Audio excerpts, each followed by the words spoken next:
Buenos días, amadas hermanas. Vamos a orar. Señor, te damos gracias por esta mañana.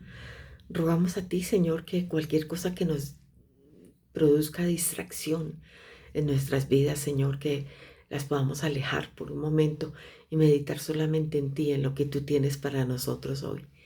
Yo te suplico, Señor, por cada mujer, eh, para que tú, mi Señor, estés tocando su corazón, diciéndole: estad quieta y conoced quién soy yo.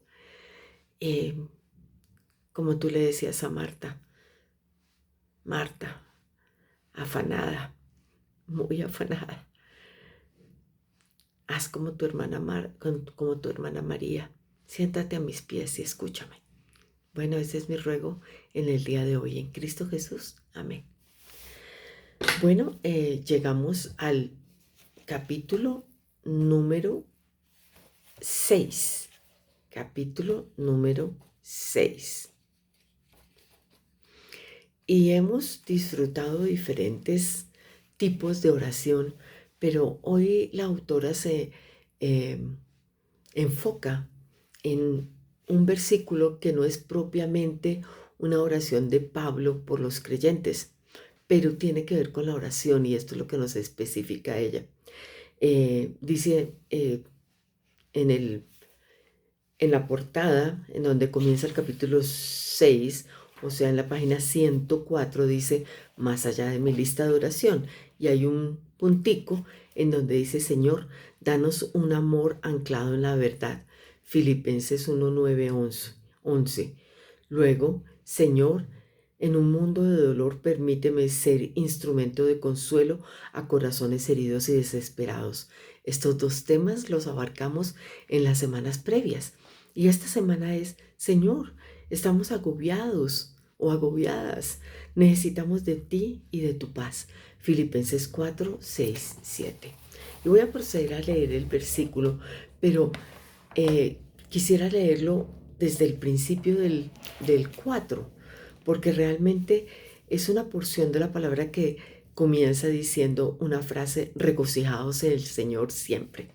Y dice así: así que, hermanos míos, amados y deseados, gozo y corona mía, estad así firmes en el Señor, amados. Ruego a Evodia y a Síntique que sean de un mismo sentir en el Señor.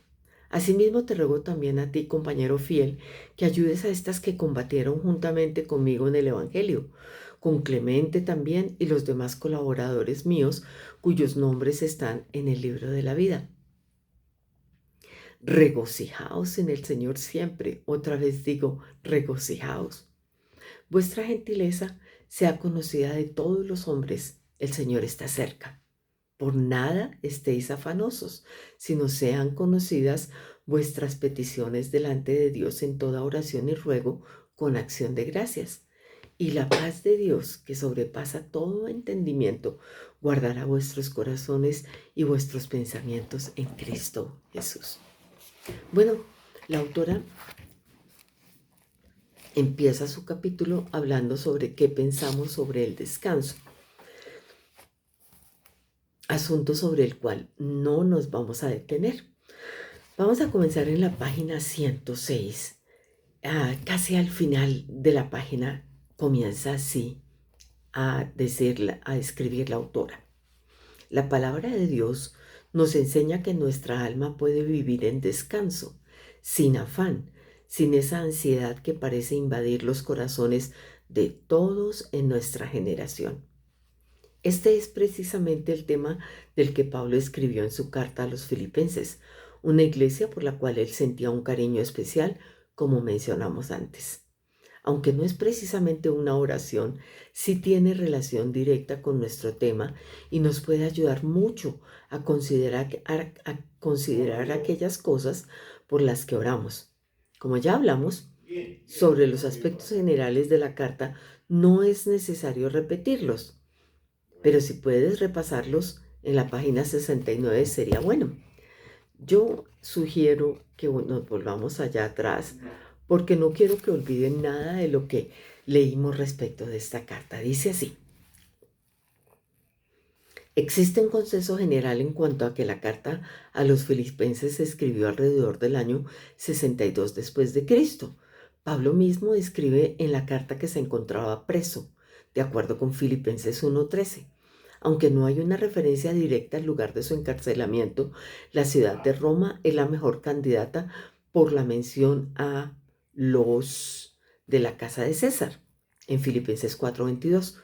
Por lo que Lucas nos dice en el libro de los Hechos que todo parece indicar que este encarcelamiento era una especie de arresto domiciliario y según se lee en la historia antigua, lo típico en estos casos era que el prisionero estuviera encadenado a un soldado, de acuerdo con Hechos 28. Filipos era una colonia romana próspera a la que Pablo llegó luego de que Dios le diera la visión del varón macedonio. Lidia fue la primera convertida del ministerio de Pablo en este lugar, una mujer que vendía telas teñidas de púrpura. Pablo y su compañero Silas estuvieron encarcelados en la prisión de la ciudad, luego de la liberación de una muchacha divina que reportaba muchos beneficios para sus dueños. Pablo y Sila estaban adorando a Dios cuando el Señor hizo el milagro de abrir las puertas y romper las cadenas de todos los presos. El carcelero estuvo a punto de quitarse la vida, pero Pablo se lo impidió. Le predicó el Evangelio y este hombre creyó en el Señor junto con toda su casa. La primera iglesia europea surgió en Filipos, en casa de Lidia. En la carta leemos que estos hermanos brindaron apoyo financiero al ministerio misionero de Pablo. La lectura de Filipenses nos permite percibir los motivos de Pablo al escribir esta carta. Él quería agradecerle sus muestras de respaldo y ayuda que le llegaron a través de un regalo que le enviaron con Epafrodito. También deseaba animarlos en su fe y exhortarlos a mantenerse firmes. Los miembros de la iglesia de Filipos no parecen haber tenido problemas como por ejemplo si ocurría con los corintios. Tampoco tenemos evidencia de problemas doctrinales como los enfrenta la iglesia de Galacia. Esta carta nos presenta un atisbo breve al corazón del apóstol, quien se veía como esclavo de Jesucristo, y nos revela su ternura y amor por las iglesias que sembró con tanta entrega y dedicación. Algunos la llaman la epístola del gozo y ya hablaremos de esto en otro capítulo, o sea, en el que estamos leyendo en el capítulo 7. Pablo escribe Filipenses con una estructura similar a la de sus otras cartas. Empieza con un saludo y luego desarrolla toda una oración. El cuerpo de la epístola incluye una reflexión sobre su encarcelamiento, una hermosa exaltación de Cristo como ejemplo supremo de servicio y diferentes exhortaciones a los creyentes. La carta termina con saludos personales y una bendición. Entonces regresemos a nuestro capítulo 7 en la página 107. Dice así: el ancla del gozo. Como un texto sin contexto es un pretexto, es prudente que hablemos un poco de lo que viene escribiendo Pablo en Filipenses, antes de llegar al pasaje en el que reflexionaremos. Ya hicimos la lectura de Filipenses capítulo 4, del 1 hasta donde termina nuestro versículo, que es hasta el versículo 7. Entonces dice así, llegamos a... El corazón del apóstol se abre una vez más con las primeras páginas para revelar el amor que siente hacia esta congregación. Les dice: hermanos míos, amados y añorados, gozo y corona mía, así firmes en el Señor, estén firmes en el Señor, amados. Filipenses 4:1. Ellos son causa de gozo para Pablo. Los ve como una corona, es decir, como una insignia de honor, porque son producto de su labor evangelística y misionera. Por segunda vez los afirma a estar firmes en el Señor, una idea que también enfatiza al comienzo de la epístola en el versículo 1:27. De inmediato pasa a exhortar a estas mujeres. Y yo quiero reservarme unos segundos en esta conversación, en esta presentación de este capítulo, porque en verdad yo puedo decir que ustedes son mis hermanas amadas y añoradas, han sido mi gozo durante tanto tiempo, han sido 10 años y ahora diría 11, deleitándome en poder enseñarles las profundidades de la palabra. para las mujeres, no en el mismo sentido de lo que es una predicación, pero sí levantarnos el ánimo una a otra, orar una por otra, profundizar en qué significan todas estas cosas que nos dicen a nosotras las mujeres, y tal como aquí dice que les ruega al Señor que estén firmes, y esa es mi petición para el Señor, de que estén firmes al Señor. Él es al único que ustedes le deben el estar firmes. El estar firmes no es a eh, una denominación en particular, una iglesia en particular, un pastor en particular, un maestro en particular. Se pueden admirar y se pueden aprender mucho de todo esto, pero nosotros debemos estar firmes en el Señor, en Cristo. Él fue el que dio la vida por nosotras, no ninguno de nosotros. Por tanto, estad firmes. Y dice la autora, de inmediato pasa a exhortar en el siguiente versículo, en el Filipenses 4:2, a Evodia y a Síntique, dos mujeres de la iglesia de Filipos, a quien consideraba sus colaboradoras, pero que por alguna razón están teniendo un desacuerdo. Recuerda, Evodia y a Síntique, que vivan en armonía en el Señor. Todo parece indicar que el conflicto era serio, porque llegó a oídos de Pablo y le pide a otro colaborador anónimo que ayude a resolver el desacuerdo.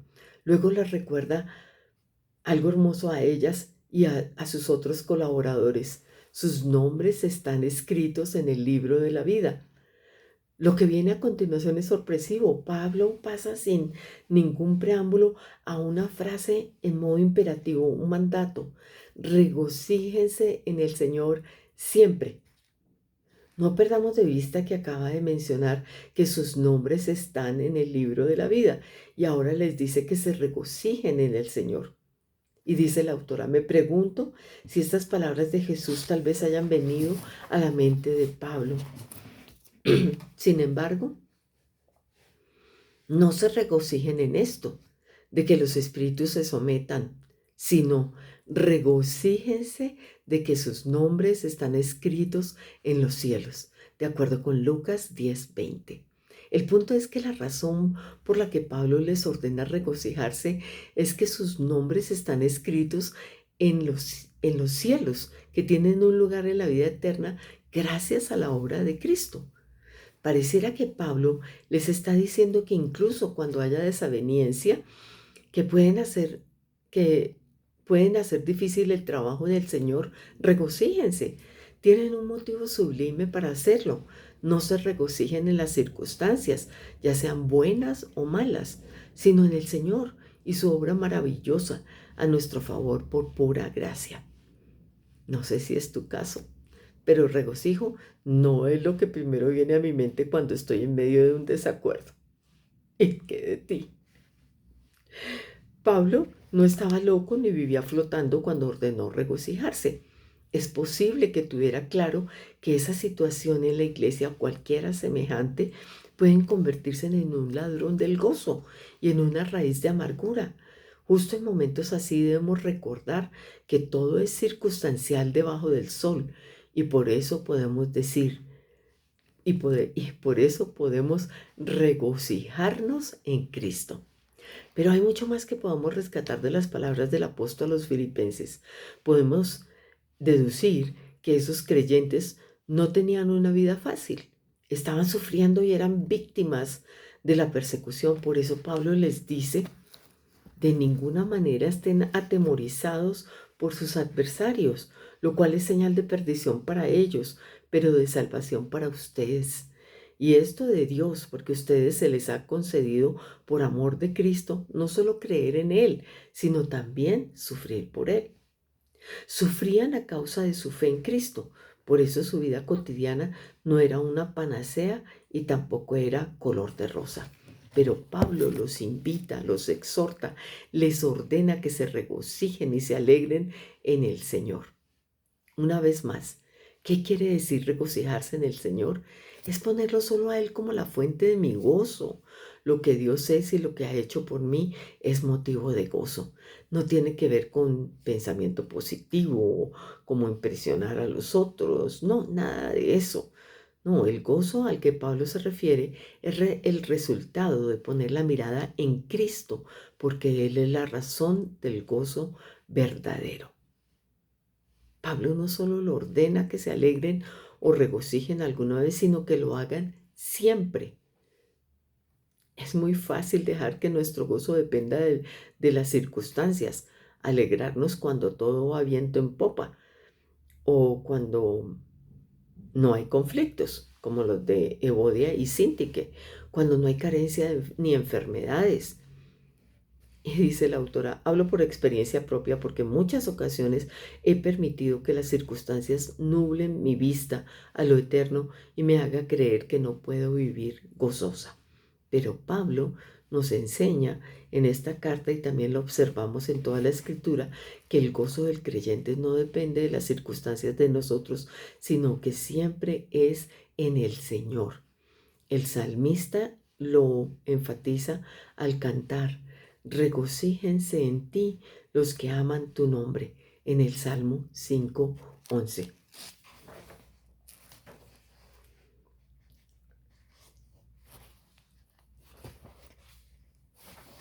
Ya sabemos que Pablo envía este mandato a vivir con gozo estando preso.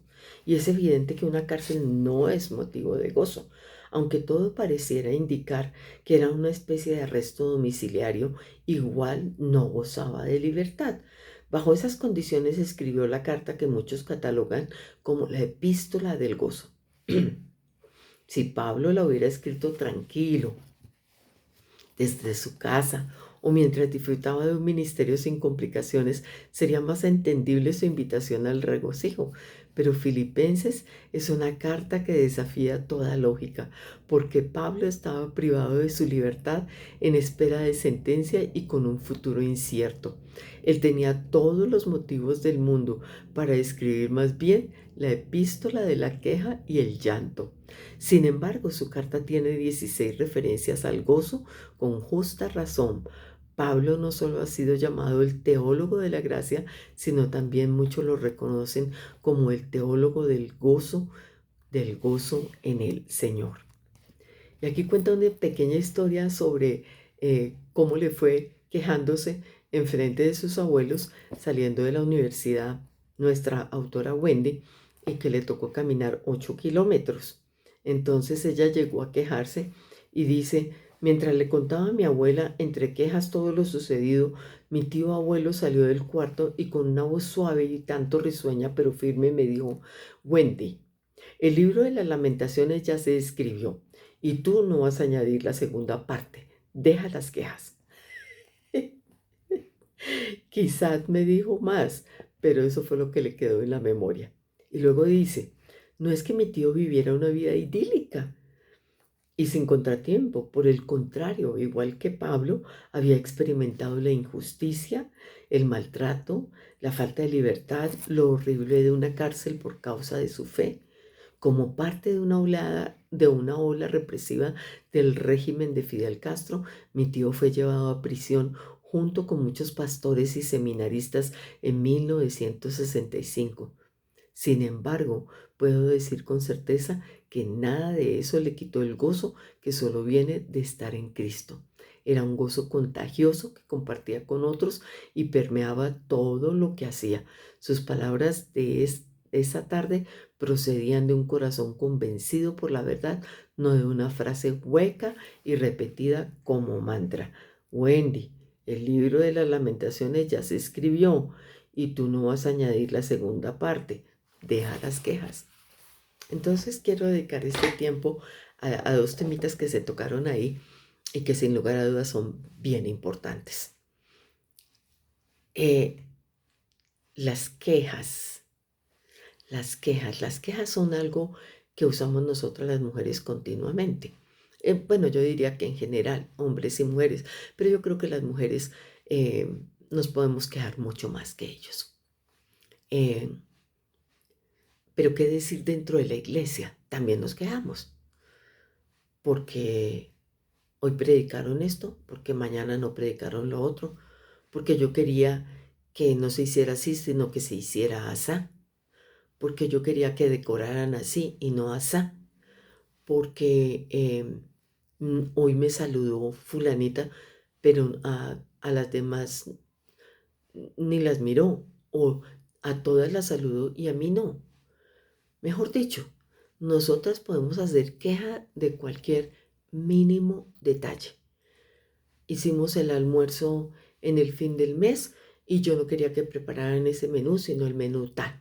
Claro, como yo soy fulanita de tal y no tal, entonces pues claro, tenía que desechar mi idea tan fantástica que tenía y ahora escogieron el otro. En fin, ¿será que habré pasado algún instante con ustedes, mis queridas hermanas? También aquí sucede lo mismo. Eso tranquilas, que la quejadera es común. Pero la quejadera puede traer dificultades entre las mujeres. Porque ¿qué tal si con la quejadera yo le aumento murmuración? Cosa que ustedes no entienden ni qué es esa palabra, ¿no? Entonces, supongamos que a alguien se le ocurre murmurar con esa queja que tuvo porque llegó la fulanita y me había dicho que le ayudara a servir la cena, a preparar la cena. Y entonces yo la estaba preparando y yo no quería que le hiciera con el jarrito tal, sino con la botellita X. Pero ella llegó, ni siquiera esperó mis instrucciones y entonces la hizo así, porque como ella siempre lo ha hecho así, entonces claro, y se regó el jugo y entonces tuvimos que limpiar y entonces tuvimos que recoger y bla, bla, bla, bla. Pero entonces se queja no solamente ahí en ese momento, sino que se lo comenta a, ¿cómo es que se llaman las mujeres de la Biblia? Evodia y Sintique. Porque es que ahí están mostrando de mujeres que eran colaboradoras de la iglesia con Pablo. Y casi todas, allá en Abondel, son colaboradoras. Así sea, poquitico, así, así o así. Entonces, cuando comienzan las quejitas a irse en chismecito o murmuración, y se lo cuento a Petronila, a Trifosa, usemos nombres por allá bien raros de la Biblia, a Trifosa, ya no me acuerdo las otras, pero supongamos las otras fueran Petronila y no sé qué otro nombre raro. De todas formas, entonces empezamos, ay, ¿cómo te parece? Ay, no, imagínate que, pues yo me ofrecía a ayudarle a Evodia a colocar que organizáramos todo lo de la cena, porque ella estaba como preocupada por otras cosas. ¿Y cómo te parece que entonces yo empecé a servirla de tal forma, porque así era como yo lo hacía? Y entonces ella se puso brava y por estar nosotras ahí en el cuento, entonces Cutuplum se nos regó el jugo. Y qué reguero que hicimos y entonces casi que nos demoramos para poder poner las cosas allá delante de la mesa. Entonces la otra le dice, "Ay, eso no es nada. ¿Cómo te parece que el otro día habíamos quedado de que yo hacía parte del equipo para preparar la comida el último día del mes? Y entonces, pues yo dije que les preparaba unas alberjas muy ricas que me van a enseñar, excepto que ustedes no conocen las alberjas. Bueno, que iba a cocinar eh, unos tacos muy deliciosos. Entonces, tenía una nueva fórmula. ¿Y cómo me quedaré cuando yo llegué con mis tacos deliciosos? Y entonces esa otra señora llegó con un pocotón de vainas que yo ni sé qué son. Y entonces dijo que entonces que habían cambiado el menú en el último momento y que se les había olvidado comentarme a mí. Ay, ¿cómo te parece? ¿Cómo te parece? Qué cosa tan terrible. Pero entonces ella sigue, ahora ella le cuenta a otra y entonces la otra Trifosa, aparece Trifosa y le dice, ay, no, eso no es nada. ¿Cómo te pareció esa predicación del pastor Fatal? No, ay, no, no, no, no, no, no, es que nos pisó callos a todas. Uy, qué jartera. No, no, no, no, no. Yo creo que nosotras deberíamos decirle algo porque que es el colmo, es el colmo, es el colmo esa vaina de que nos diga que eh, eh, ruego a Evodia y a Cinti que sean de un mismo sentir en el Señor. Es que decirnos eso a nosotras, como si nosotras no fuéramos súper santas y todo, con todo lo que hacemos y todo lo que colaboramos y todo lo que hemos hecho. Bueno, para ahí me cuento. Entonces, yo no sé quiénes serán Sintique, ni Evoria, ni Trifosa, ni Petronila, ni nada, pero que nos pasa, nos pasa, nos pasa. En diferentes áreas, de pronto puede ser estos se me ocurrieron por cosas que yo hacía y sí, no tiene nada que ver en particular con nadie, simplemente cosas que suceden en las iglesias. En todas las iglesias tiene que hacer cena, en todas las iglesias queremos arreglar bien sea las sillas o las mesas o lo que sea. Vamos a poner un ejemplito con uno de por acá, por estos lados, así. Eh, Tienen que colocar las sillas como nos pasaba a nosotros antes allá en el gimnasio, colocar las sillas todos los domingos. Entonces, eh, no sé, esto lo estoy inventando. A mí me gusta limpiarlas con Clorox y a Trifosa le gusta limpiarlo solamente con un spray de agua y un poquitico de jabón porque de pronto ahí se le mancha un vestido a alguna mujer. Entonces yo llegué con mi Clorox y empiezo con el Clorox en la última banca, en las últimas bancas. Y llega Evodia. Y entonces Evodia me dice, ¿usted con qué está limpiando esas ollas? No, pues con esto yo lo traje agua y Clorox de mi casa y este trapo. No, ¿cómo se le ocurre? Ay, ay, no, a mí me prohibieron que fuera a hacer eso. No, no, no, no, tú tienes que limpiarlo con esta que yo tengo acá. Esto es únicamente agua y jabón. Ojo, no, nunca más lo vuelvas a hacer. ¿Cuáles limpiaste ya tú? Entonces más yo las relimpio para que se le quite todo lo que tú le echaste. Salgo yo corriendo a donde Evodia le digo, oiga Evodia, si sabe, hola, le estaba ayudando a limpiar las sillas y se puso toda brava conmigo y entonces llegó y empezó a limpiar ella todas las sillas. Ay, yo no me vuelvo a apuntar para esa vaina, no friegue.